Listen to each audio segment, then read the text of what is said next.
Fundação Mahim Fiar ba Instituição Valentil Força Defesa Timor-Leste, FDTL, no Polícia Nacional Timor-Leste, PNTL, se continua a segura segurança ba eleição parlamentar tinang rihung rua no recintolu, hanessa siratudu ona, e a campanha eleitoral nebe finaliza o sucesso. Abel Amaral, representante Fundação Mahim, hato agradecimento ba PNTL ho FDTL, nebe hatudu ona capacidade a segura segurança durante campanha eleitoral durante Fulan e Danielara. Também Fundação Mahim Fiar ba instituição ruane continua pronto hodi assegura segurança máximo ba a eleição parlamentar tinane.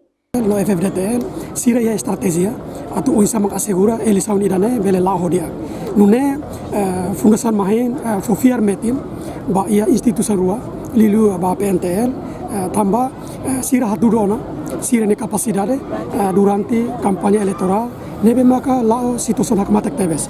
E agradecemos ba instituição FDTL nebe maka apoio a PNTL hosira ne presença de nemos itahare katak situação lao hakmatek tebes. Nebe ba Fundação Mahim la ia dúvidas ba instituição ruane PNTL FDTL atu assegura eleição parlamentar nebe aban to anuncio resultado eleição parlamentar hodia. Nebe apela ba Timor Hotu itamori si ambiente democrático, então ia ambiente democracia, bahira partido nebe maka sai manan ia eleição parlamentar, ne laos partido ida manan, mabe ne lori povo Hotu ne vitória, nune husu ba líder partido político sira atu mantém contribui para a estabilidade to eleição ne linha resultado anúncio formalmente.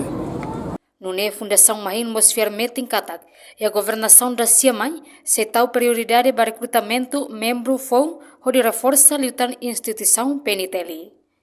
Além de ne, nhamos apela ba Timoroan Hotu atu continua mori si ambiente democracia. Partido sedeit mamanang e eleição agora, ne laos partido refere makmanang, mabe povo makmanang lihusi voto nebe sirafo ia eleição. Nhamos husu ba partido político Hotu, atu mantém contribui ba paz no estabilidade durante no remata formação governo da CIA. Reportagem Celeste Jesus, Melanie Conceição, Televisão Timor Post. Janela informação ba Ema Hotu, atu reta informação atual diakliu kita haluha, haneham botão subscribe, like, halo comentário no farre tutang ba media social Hotu.